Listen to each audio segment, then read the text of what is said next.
Hey, welcome back to the kitchen. This is part 3 of Bone Broth 101, and it's Michelle again, here to take you through the final stages of harvesting your bone broth and getting it into mason jars. If you're not actually just dipping right out of the pot and starting to drink the bone broth like maybe I have been in the last day or so. So I've taken you through the steps and the stages, the ingredients and the tools that you use. And so for this stage, I've got a couple pictures that show you the tools.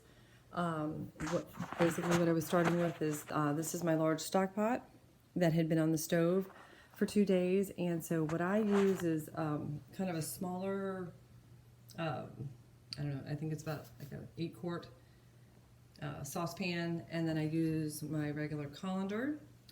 And I put the smaller pot into the sink. I put my colander in it, and I pour the contents of the bone broth simmering pot into there. And so that's straining out any remaining skin particles or vegetable pieces. And I have to split the broth into basically 2 batches, you know, so I pour some off.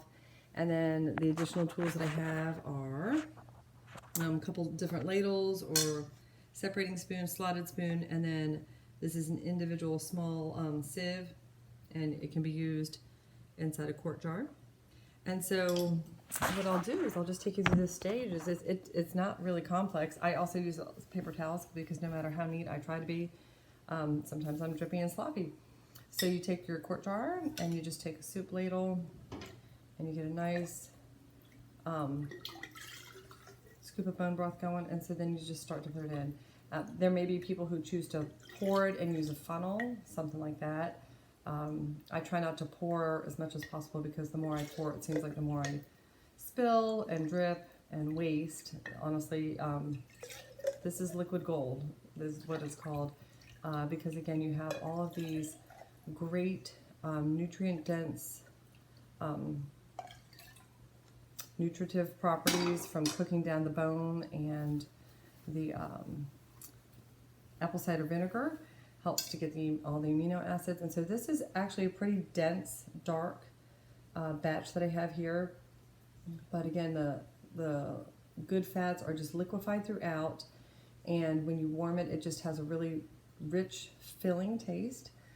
So when I fill my glass jars, that's about as full as I go because I freeze them and I leave their room for some freeze-thaw action.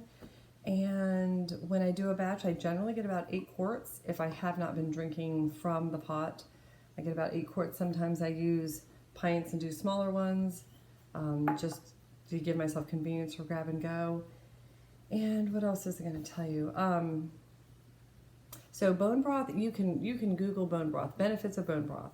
Why are people drinking bone broth? It's very healing to the gut. It helps lower overall inflammation in the body. And it also just helps build immunity. Since you're healing the gut and you're sealing up the gut, then your body is able to have a better immune response for whatever pathogens you're encountering during the season. So I'm going to go to the fridge real quick. I do have, okay, so this is 1 quart that I have now. This was from a frozen batch. This was from November 8th. And so this has thawed out in the refrigerator. So I just want you to see on the top here is a thin layer. This would be where any fat is. Very small amount of fat when you see what is up top. And then you've got the clear broth, if you will. And then down here at the bottom, it almost looks like sediment. But I'm telling you, what happens is if you shake it, and then obviously if you warm it, so this is like a golden color, and this is how you'll drink it. You don't need to filter it anymore. I hardly use this tool at all. I really don't, because there's not large particles that are in there. And then so this is the one that I just poured, and you can see it's just settled to a beautiful color. So I have had fun sharing this with you. I hope that it's been quick and informative and empowering, helping you feel like you could do this. And if you are really interested in trying bone broth and you live local to me, it would be my delight to come and give you a pint jar so that you can give it a taste and see how it is. And then you can watch my videos, 1, 2, 3, 1, 2, 3, and be empowered to make your own bone broth. Thank you so much for joining me. Bye.